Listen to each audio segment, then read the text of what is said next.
The U.S. and South Korea on Monday began 10 days of large-scale joint military exercises, but a reduced number of troops and assets will participate this year. VOA's Brian Patton in Seoul reports that while the military stresses these defensive drills are needed to maintain operational readiness, there are concerns they could again provoke tensions with North Korea. The Ulchi Freedom Guardian exercises that occur every summer are a massive military planning and coordination operation about how to respond to computer-simulated North Korean attack scenarios. Some 17,500 American troops will participate, down from 25,000 last year, along with 50,000 South Koreans.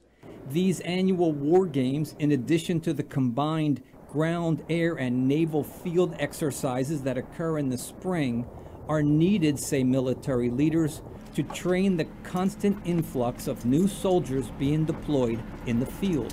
What we're talking about here, of course, is warfare. It's not practicing for a parade. So you have to constantly be updated. But this year's exercises come just as North Korean leader Kim Jong-un actually de-escalated tensions by putting on hold a plan to fire missiles towards waters near the U.S. territory of Guam.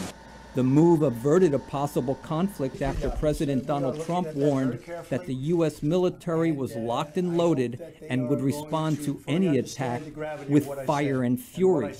Some political analysts suggest Washington has responded to Pyongyang's recent restraint by downsizing this year's exercises, sending less personnel, and holding back nuclear-capable bombers and other strategic assets.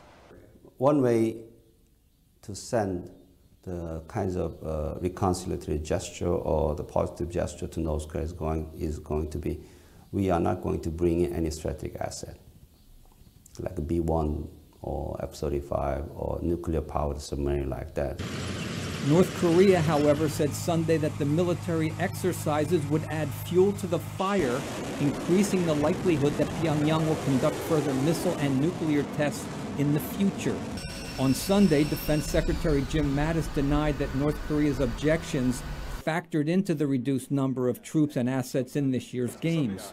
This is an exercise for the defense of Korea. It's a combined exercise, and it's all worked out way in advance by the alliance. North Korea has long objected to the U.S.-South Korea joint military exercises that they have called rehearsals for invasion. China and Russia have also called for the suspension of the joint military drills, along with a freeze on North Korean missile and nuclear tests.